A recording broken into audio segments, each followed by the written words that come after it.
Bom dia, um bom sábado, que realmente possa ser um sábado abençoado acima de tudo na presença de Deus. E é bom estarmos aqui na casa de Deus. Que realmente possa ser também um bom sábado para aqueles que nos acompanham pela internet, que possa ser uma bênção. E a bênção é quando realmente nós sentimos que estamos com Deus, porque Deus está connosco. E quando eu penso em escolher o tema para vir falar aqui, é difícil. Mas penso sempre em temas simples, porque a realidade da palavra de Deus é simples se nós formos a ver. São coisas simples. É verdade que nós, seres humanos, complicamos. E então escolhi um tema que todos nós já ouvimos, uma história que todos nós já ouvimos. Mas realmente a palavra de Deus é um poço sem fundo e temos que estar sempre a relembrar. E já ouviram de certeza a história, ou já sabem o que é que fazem os ferreiros, por exemplo, que é trabalhar com o ferro. Não existem tantos assim hoje em dia. Quando eu estive nos Açores, ainda conheci um senhor que trabalhava só com o ferro. Era marido de uma funcionária que trabalhava comigo no centro de saúde. E ele era dos poucos que o fazia. Não numa grande indústria, só ele sozinho na sua oficina. E li uma história muito interessante acerca de um ferreiro nesse sentido. Este ferreiro tornou-se cristão, tornou-se crente. E desde que ele se tinha tornado crente, parece que ele tinha ainda mais problemas na sua vida, muitas adversidades. E um amigo dele um dia chega-se junto dele e diz-lhe: "Tu já reparaste, desde que tu acreditas nesse Deus e decidiste segui-lo, tens tantos problemas na tua vida, como é que tu ainda o fazes?" E ele respondeu: "Tu sabes o que eu faço com o ferro, não sabes? Eu corto um pedaço e exponho ao fogo. Depois levo à bigorna e martelo. De seguida ponho em água fria e vê-se o vapor de água, da diferença de temperatura. E novamente eu ponho no fogo. E novamente martelo. E quando é preciso eu curvo, eu raspo e eu limo. E se ele parte, é porque não presta e tem que ir para o lixo. Mas quando ele realmente resiste, daí faço um objeto que seja útil para alguma coisa." E este homem diz: "Olha, eu creio que o meu Pai Celestial está a utilizar-me a mim como eu utilizo o ferro. Portanto, eu tenho que passar pelo fogo e pela água das aflições e dos problemas. Por vezes, ele deixa-me experimentar sofrimentos. Eu preciso de ser martelado, curvado, raspado e limado. A minha confiança no Senhor leva-me a confiar nele, mesmo quando submetido a aflições. Eu não tenho que murmurar, eu não tenho que perguntar o porquê. Eu simplesmente confio nele e fico feliz por estar a revelar a Deus na minha vida, mesmo através das aflições."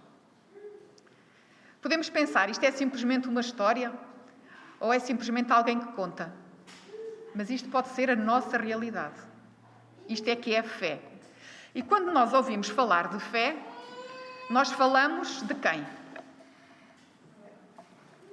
Como?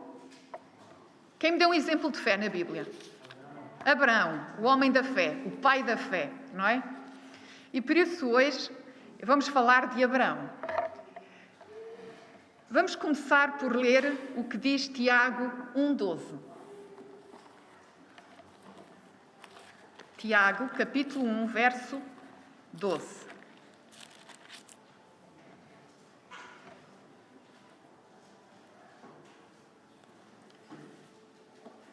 E vejam se este verso de Tiago não se aplica exatamente ao que disse aquele homem, aquele ferreiro. "Bem-aventurado o homem que suporta a tentação", ou a provação, depende das traduções da Bíblia. "Porque quando for provado, receberá a coroa da vida, a qual o Senhor tem prometido aos que o amam." Esta é uma grande promessa e que podemos decorar e dizê-la muitas vezes para nós mesmos. Vamos ler também Hebreus, algumas folhinhas atrás, poucas páginas atrás, Hebreus 11, 32. Sabemos que o capítulo 11 de Hebreus é conhecido como os Heróis da Fé, foi escrito por Paulo e refere vários personagens. Já lá voltaremos nesta mesma mensagem, mas gostaria que lêssemos aqui o verso 32. E que mais direi? Faltar-me ao tempo contando de Gideão, de Baraque, de Sansão, de Jefté, de Davi, de Samuel e dos profetas. Verso 33. Os quais, pela fé, venceram reinos, praticaram a justiça, alcançaram promessas, fecharam a boca dos leões. Alguns destes nós sabemos que fizeram grandes coisas. Outros achamos que se calhar não são assim tão grandes, mas foram consideradas pessoas de fé. E vamos ler 1 Coríntios 4. 1 Coríntios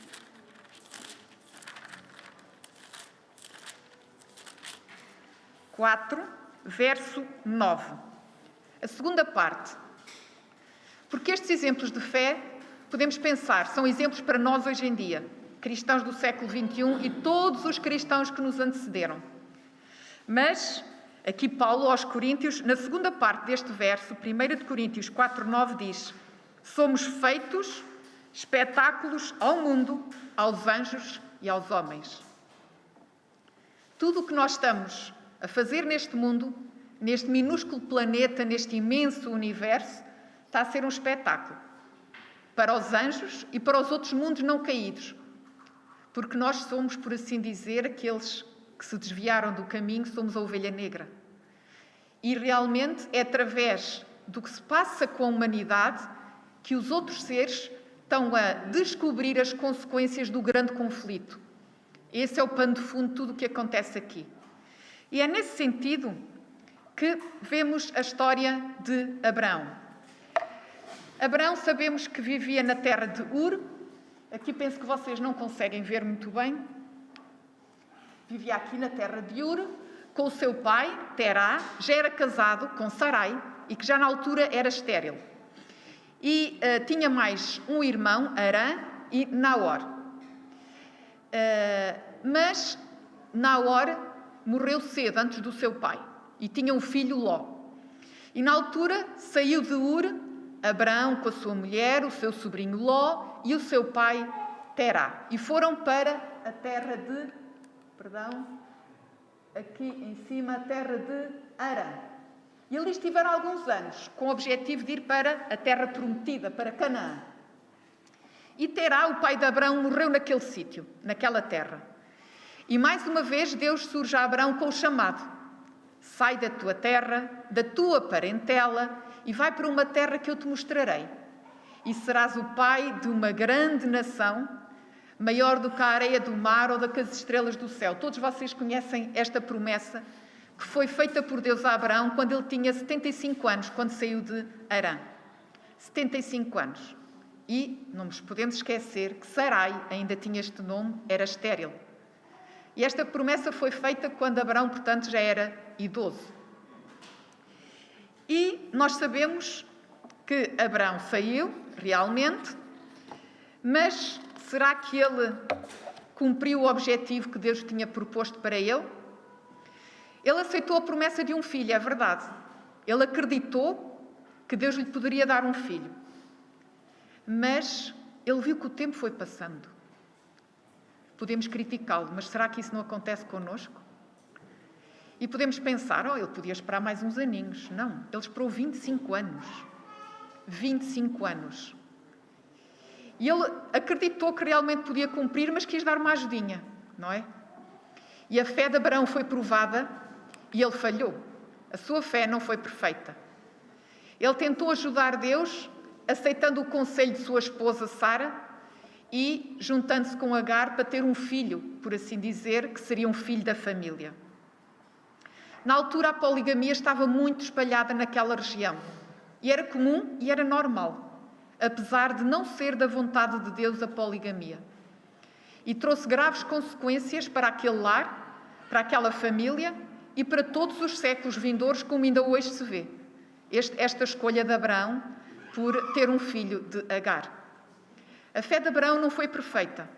Ele falhou quando realmente omitiu no Egito que Sara era sua esposa.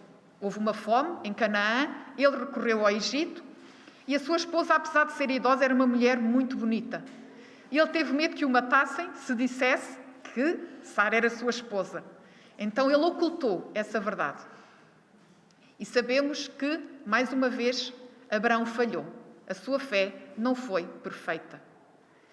E diz-nos Ellen White, aliás, tudo isto vocês podem ler em casa, o capítulo 22 de Gênesis e o capítulo de Patriarcas e Profetas número 13, que é a prova de fé. Tudo o que eu estou aqui a dizer e vou dizer é o que está nesse capítulo. Não estou a dizer nada da minha autorrecriação. E diz-nos que Satanás acusava perante Deus: Abraão, este teu servo não tem direito ao novo concerto porque ele está a falhar. Ele mentiu e ele foi juntar-se com uma outra mulher. No entanto, o tempo foi passando. E, certa noite, Abraão tinha o hábito de estar com Deus de madrugada. Deus pede-lhe algo. O que é que Deus lhe pediu? Dá-me o teu filho, o teu único filho, em sacrifício. E diz-nos que Deus sujeitou Abraão à mais severa prova que qualquer homem foi jamais chamado a suportar. Imagina o que é ele de noite ouvir esta mensagem. Ele não teve hipótese de ouvir a confirmação, não, só veio uma vez. E ele já era idoso. Mesmo para aquela altura, 120 anos, que era a idade que Abraão tinha neste momento, era uma idade muito avançada. E Deus escolheu este sítio, Moriá. Na Bíblia, este sítio é conhecido também noutros locais. Foi o local onde Deus se encontrou com Davi e foi o local escolhido por Deus para construir o Templo de Salomão. Foi neste sítio, em Moriá. E é interessante que foi neste local que realmente se revelou a verdadeira adoração, o plano da redenção, com o sacrifício de Isaac. E foi neste local que se revelou Deus no templo com o plano da redenção. Muito interessante. Moriá, um sítio especial. E, no entanto, Deus disse isto a Abraão. Abraão deve ter ficado muito deprimido. Ele morava em Berseba, nesta altura, quando ouviu esta mensagem de Deus. Ele era um homem muito respeitado pelos governadores da terra, era um homem muito rico, diz que tinha muitas ovelhas, cabeças de gado, diz que tinha centenas de servos e suas famílias que acamparam as suas tendas ao seu redor. E neste momento o seu filho tinha cerca de 20 anos, tinha atingido a idade adulta.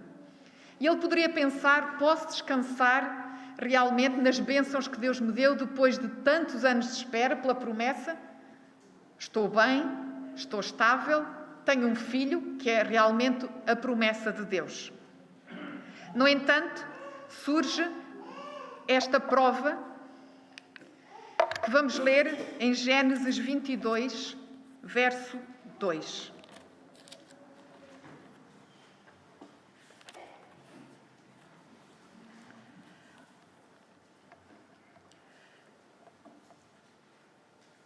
Toma agora o teu filho, o teu único filho, Isaque, a quem amas, e vai-te à terra de Moriá e oferece-o ali em holocausto sobre uma das montanhas que eu te direi. Podemos pensar: o único filho? Não. Abraão tinha tido Ismael, que devido à confusão que Deus já tinha ido para longe. Mas quando Deus refere único filho, é porque Isaque era o herdeiro legítimo da promessa, o único herdeiro legítimo da promessa. E aqui Deus diz-lhe simplesmente o que fazer e onde fazer.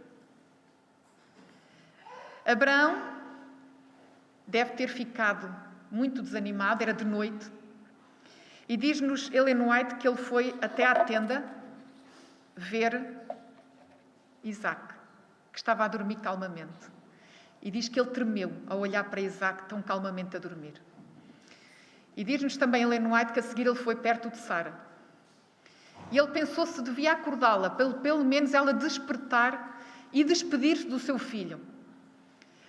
Pelo menos para ele desabafar com alguém daquela ordem horrível que ele tinha recebido de Deus.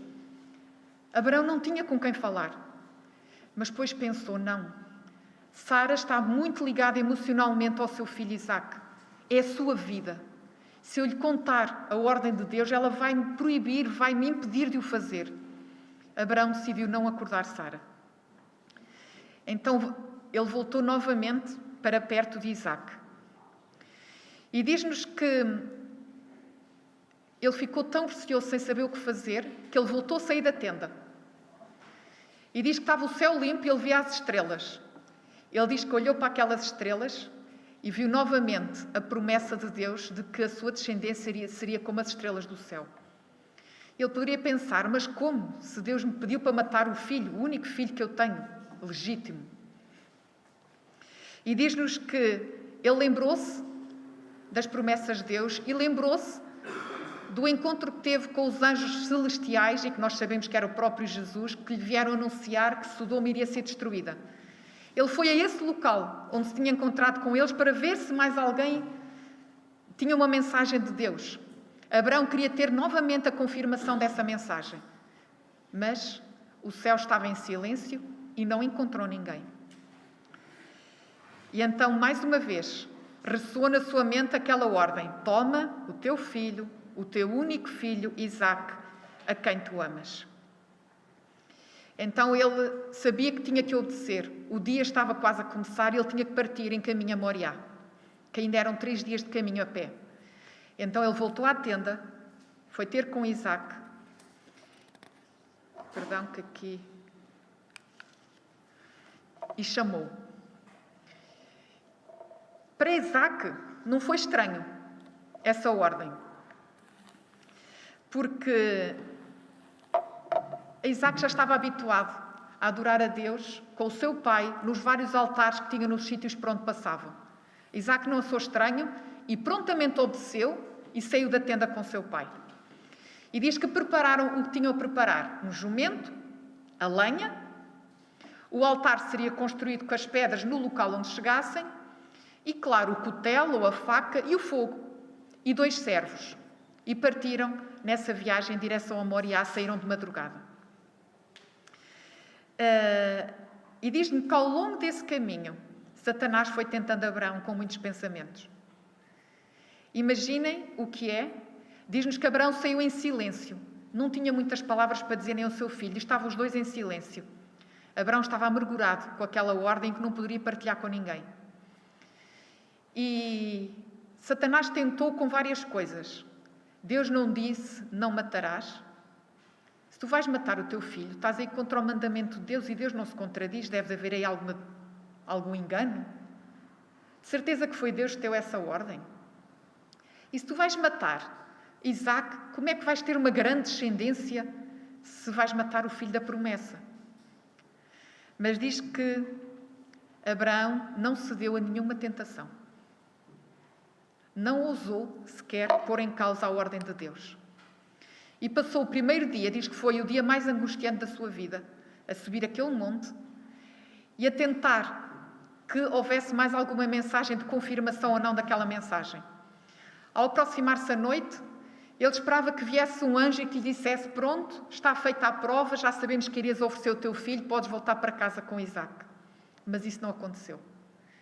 Deitaram-se para dormir no sítio onde estavam, Abraão, Isaque e os 2 servos. Isaque e os servos dormiram, Abraão não dormiu. Diz que passou a noite em oração, porque queria ouvir a confirmação, mas o céu manteve-se em silêncio. Segundo dia, a mesma coisa. E a segunda noite, Abraão continuou sem dormir, simplesmente a tentar falar com Deus para obter alguma resposta. Não sei se algum de vocês já passou uma noite sem dormir e muito mais 2 noites sem dormir. A pessoa torna-se irracional. Aliás, quando nós passamos mais de 20 horas sem dormir, os nossos reflexos, as nossas capacidades são iguais a que tivéssemos bebido uma garrafa cheia de vinho. Diminui toda a nossa percepção, as nossas reações, diminui a nossa paciência e o nosso discernimento. Agora imaginem o que é 2 noites sem dormir. Era assim que Abraão estava.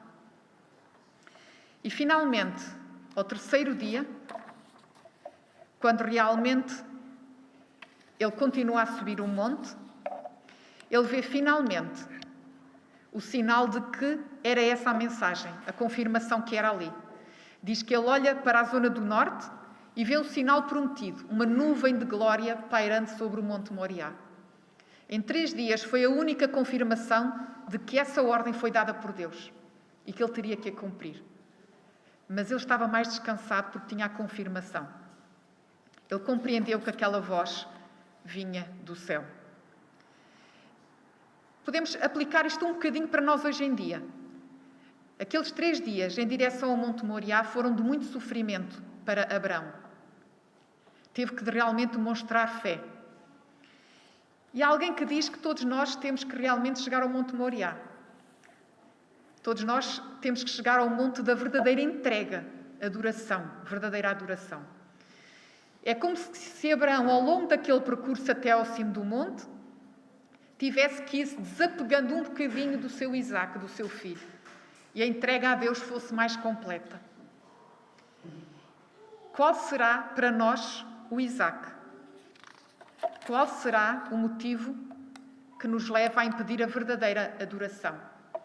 Porque foi naquele sítio que ele realmente, é verdade, foi provada a sua fé, é verdade, mas foi ali que Abraão compreendeu mais plenamente o plano da redenção, compreendeu o amor de Deus para com a humanidade.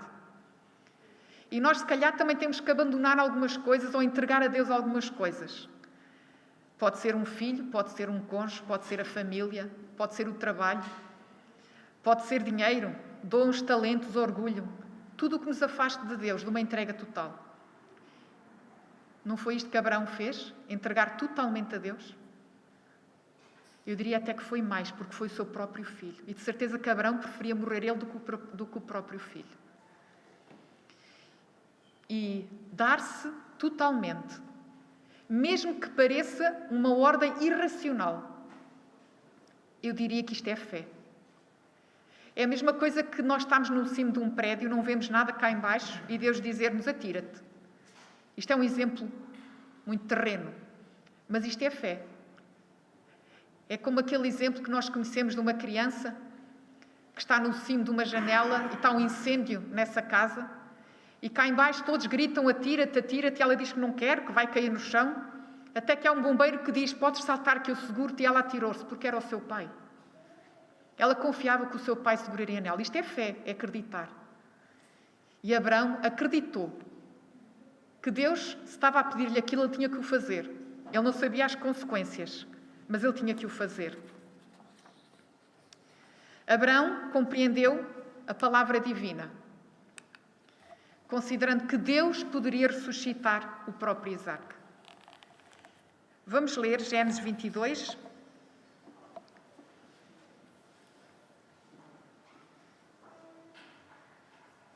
Verso 5. Depois podem ler todo o capítulo em casa. Disse Abraão aos seus servos: ficai-vos aqui com o jumento, eu e o moço iremos até ali, e havendo adorado, tornaremos a vós.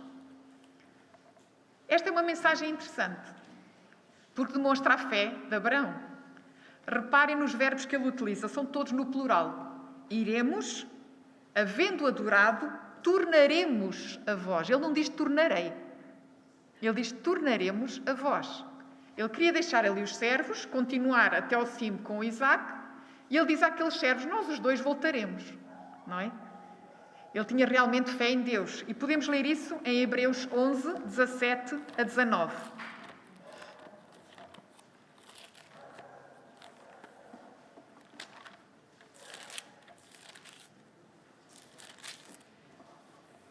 Hebreus 11, 17 a 19. Pela fé, ofereceu Abraão a Isaque quando foi provado. Sim, aquele que recebera as promessas ofereceu o seu unigênito. Sendo-lhe dito: em Isaque será chamada a tua descendência, considerou que Deus era poderoso para até dentre os mortos o ressuscitar. E daí também, em figura, ele o recobrou. Abraão acreditava que poderia matar o filho e que Deus o poderia ressuscitar, não é? Como o próprio apóstolo Paulo disse. Mas vamos continuar. Vemos aqui que Abraão não queria que ninguém testemunhasse o que ia acontecer naquele monte. Não podemos esquecer que ele poderia ser considerado, por quem não compreendesse, um homicida. Matou o próprio filho. E aqueles servos não poderiam assistir a isso. E para Abraão, já seria muito mal se tivesse perdido o filho num acidente, por uma doença. Agora imagine o que é perder o filho pela sua própria mão, que teria que matar, sacrificar. Então, ele decidiu subir sozinho com Isaac. Então a lenha foi carregada por Isaac. Era jovem, tinha 20 anos. Ele próprio, que seria a oferta, carregou a lenha, que iria queimá-lo. E Abraão levou o cutelo e o fogo. E Isaac confiava implicitamente no seu pai. Isso não há dúvida ao lermos este episódio. Ele inicialmente não perguntou nada, mas pensou: onde vamos arranjar o sacrifício? Nós estamos no meio de um deserto em termos de não há animais. Qual será o sacrifício? Aqui não há gado, não há rebanhos. E ele mais tarde pergunta, no verso 7, portanto, Gênesis 22, 7. Meu pai, e esta era uma expressão carinhosa, imaginem como Abraão se sentiu. Eis-me aqui, meu filho. Eis aqui o fogo e a lenha, mas onde está o cordeiro para o holocausto? E nós vemos aqui a grande manifestação de fé, mais uma vez, de Abraão, e profética, a resposta dele. Deus proverá para si o cordeiro para o holocausto, meu filho. E caminharam ambos juntos. Ele já tinha manifestado fé quando falou aos servos e disse: fiquem aqui que nós voltaremos a vós. E aqui mais uma vez disse ao filho: Deus proverá para si o cordeiro. E Isaac continuou. E quando chegaram lá ao cimo, construíram o altar com as pedras, puseram a lenha e chegou o momento da verdade, não é?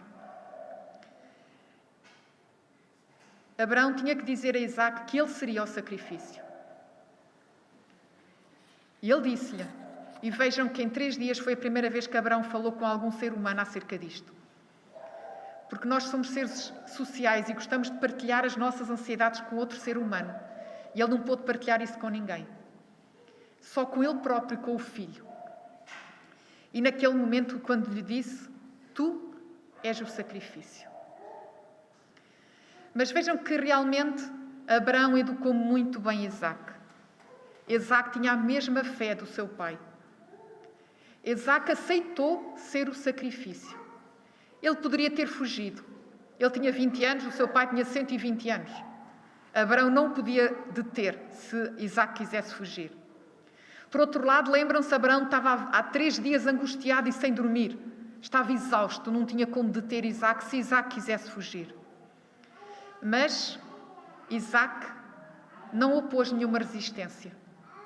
Diz mesmo que ele sentiu-se honrado por ser chamado a dar a vida em honra a Deus. Diz-nos mais Ellen White que no momento em que ele teve que ir para cima do altar, atado com cordas, ele ajudou as mãos calejadas do seu pai a atá-lo, que o pai estava muito temeroso. E foi Isaac que ajudou o pai a amarrar a si próprio. Depois há o momento das últimas palavras, das últimas despedidas. Aquele filho, atado, amarrado em cima do altar, Abraão despede-se dele. Os últimos abraços, as últimas palavras. E depois vem o momento em que Abraão levanta o cutelo. E nesse momento, podemos ler o verso 10. Estendeu Abraão a sua mão e tomou o cutelo para imolar o seu filho. O verso 11. Mas o anjo do Senhor lhe bradou desde os céus e disse: Abraão, Abraão. E ele disse: eis-me aqui. Não estendas a tua mão sobre o moço e não lhe faças nada, porquanto agora sei que temes a Deus e não me negaste o teu filho, o teu único filho. É interessante que é-nos dito pelo apóstolo Paulo, em Hebreus, que Deus recebeu este sacrifício de Abraão como se tivesse sido feito. Porque não foi feito na prática, mas foi na intenção. Era a intenção de Abraão oferecer o seu filho. E perante Deus isso foi feito. E diz que aquele lugar passou a ter outro nome, que quer dizer o Senhor proverá, Deus proverá, que quer dizer que é Jeová Jiré. Esse foi o nome que Abraão deu àquele local, porque realmente Deus providenciou para si o sacrifício. Ele olhou e viu um carneiro que estava ali preso pelos seus chifres e que substituiu Isaque naquele sacrifício. Deus proverá. Deus proveu realmente o sacrifício em lugar de Isaque. Vamos ler estes 3 textos. Tiago 2:23. São textos que nos falam de Abraão como exemplo da fé. Tiago 2:23.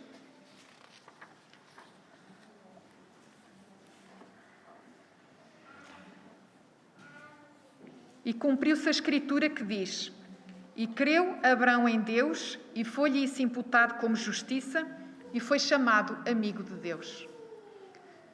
Aquele homem que tinha falhado ao longo da sua vida na sua fé, neste momento demonstrou-se um homem de fé. Ele tinha falhado anteriormente, mas neste momento ele superou a maior prova que já veio sobre a humanidade. E foi chamado amigo de Deus. Que grande privilégio. Gálatas 3, 7 e 8.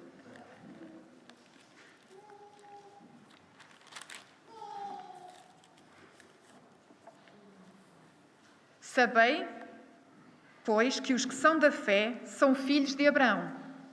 Ora, tendo a Escritura previsto que Deus havia de justificar pela fé os gentios, anunciou primeiro o Evangelho a Abraão, dizendo: Todas as nações serão benditas em ti. Todos os que são da fé são chamados filhos de Abraão. E foi na descendência de Abraão, como estava prometido, que veio o Salvador Jesus Cristo. E foi nesta experiência de Abraão também que foi demonstrado realmente o plano da redenção, o Cordeiro de Deus que tira o pecado do mundo. E vamos ler agora João 8:56.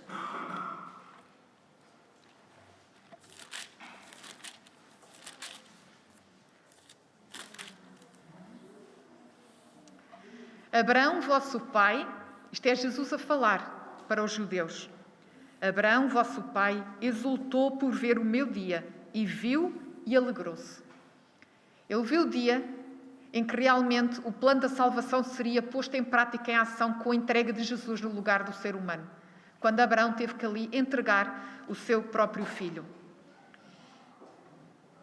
Abraão podia ter muitas razões, como já vimos, para não obedecer àquela ordem. Era contra a vontade de Deus, aparentemente o mandamento de Deus. Ele já não tinha idade para ser submetido a tal prova, seria considerado um homicida por todos aqueles que o respeitavam, deixaria de ter a sua influência. No entanto, ele seguiu à risca a ordem de Deus. Ele foi obediente, até numa ordem que parecia contraditória. E nós sabemos que esta prova serviu para provar a fé de Abraão perante todo o universo e serviu para demonstrar ao Abraão, ao resto da humanidade, aos anjos e aos outros seres, um bocadinho mais da realidade do Evangelho. Diz-nos que no momento em que Deus, diz Ellen White, pediu a Abraão para entregar o seu filho, todos os outros seres e os anjos ficaram interessados em ver este acontecimento. E no momento em que Abraão levanta aquela faca para imolar o seu filho, quando o seu braço é sustido e tem ali um carneiro ao lado, diz que os anjos perceberam um bocadinho mais do plano da redenção, que o Filho de Deus também teria que ser entregue, não é? E vemos isso noutro aspecto interessante. Abraão foi mais provado do que Adão. A prova a que Adão foi submetido não exigia sofrimento. Abraão exigiu muito sofrimento. E ele foi realmente vitorioso, porque não cedeu às tentações de Satanás e obedeceu à ordem de Deus. E Deus providenciou para si o Cordeiro. Vamos ler esta citação, que vem no livro Patriarcas e Profetas, de Ellen White, que diz: Deus desejou provar a lealdade do seu servo perante o céu todo, para demonstrar que nada menos que perfeita obediência pode ser aceite, e para patentear de maneira mais ampla perante eles o plano da salvação. Seres celestiais foram testemunhas daquela cena em que a fé de Abraão e a submissão de Isaque foram provadas. É verdade, falamos de Abraão, mas Isaque foi um homem de fé. Com apenas 20 anos, não se importava de morrer em honra a Deus. Isaque foi um tipo de Cristo, por assim dizer. O que aconteceu naquele monte e o que aconteceu anos mais tarde, milhares de anos mais tarde, no Calvário. Ambos foram num monte. Em ambos houve derramamento de sangue. Em ambos o pai entregou o filho. Mas no caso de Isaque, o filho foi poupado e o carneiro foi sacrificado. No exemplo de Jesus, o cordeiro foi poupado e o filho foi sacrificado. Quando Jesus foi crucificado, não houve lá nenhuma mão celestial a impedir que ele morresse, como aconteceu com Isaque. Houve substituição, no caso de Isaque, foi substituído pelo carneiro. E no caso de Jesus também houve substituição. Mas foi Jesus que substituiu cada um de nós. E isso foi demonstrado no Monte Moriá e depois no Monte Calvário. Nós podemos aplicar, pelo menos eu pessoalmente, como aplicaria esta história a mim. Abraão entregou tudo. Entregou a sua vida, porque Deus lhe pediu. O que é que nós entregamos a Jesus? Será que estamos a entregar diariamente a nossa vida a Deus? Esta história eu aplicaria nesse sentido. Este é o convite de Jesus para nós, que entreguemos diariamente a nossa vida a Deus. Que possamos ser um exemplo para os outros de que Deus nos dirige e não Satanás. Vamos ouvir neste sentido este apelo que nos vai ser trazido pela música, pela Marisa.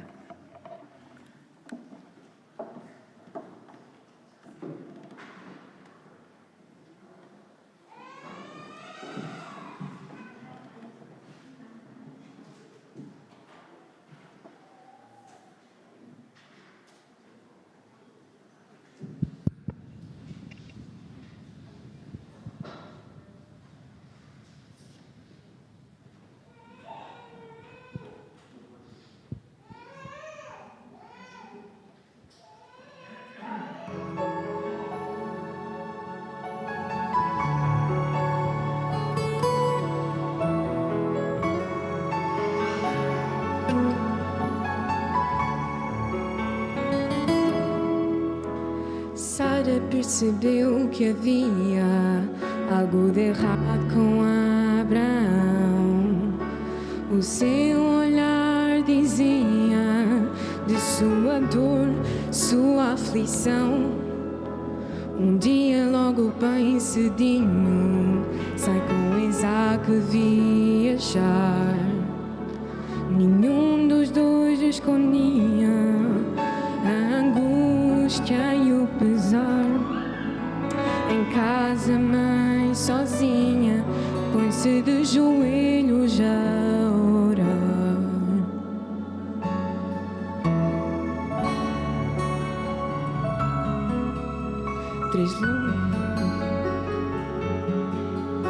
Três longos dias se passaram.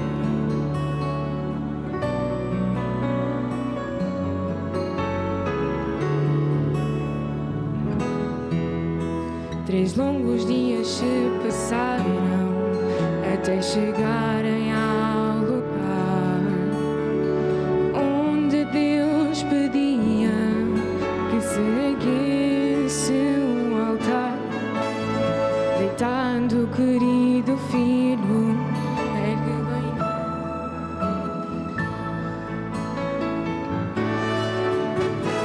Vai, entrega a tua vida, o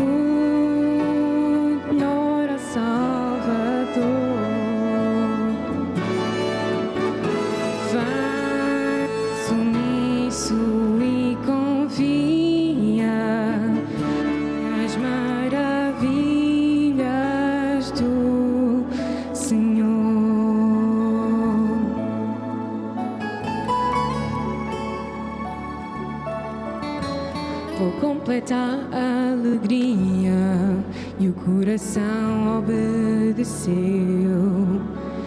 Mesmo na batalha, a confiança não cedeu. Teríamos também coragem de ser fiéis até ao fim. Por mais louco que pareça, seu amor jamais nos deixa. Seu sangue nos deu vida, não há razão nenhuma para temer.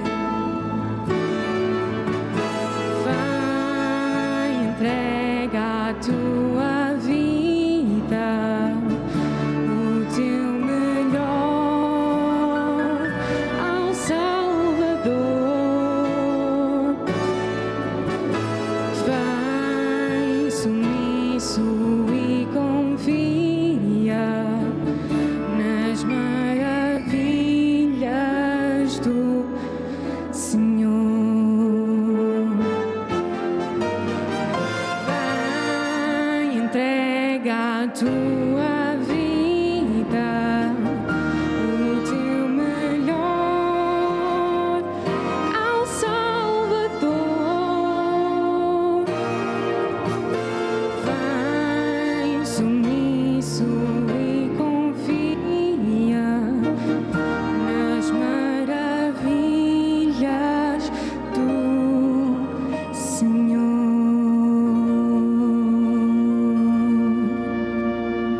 Amém.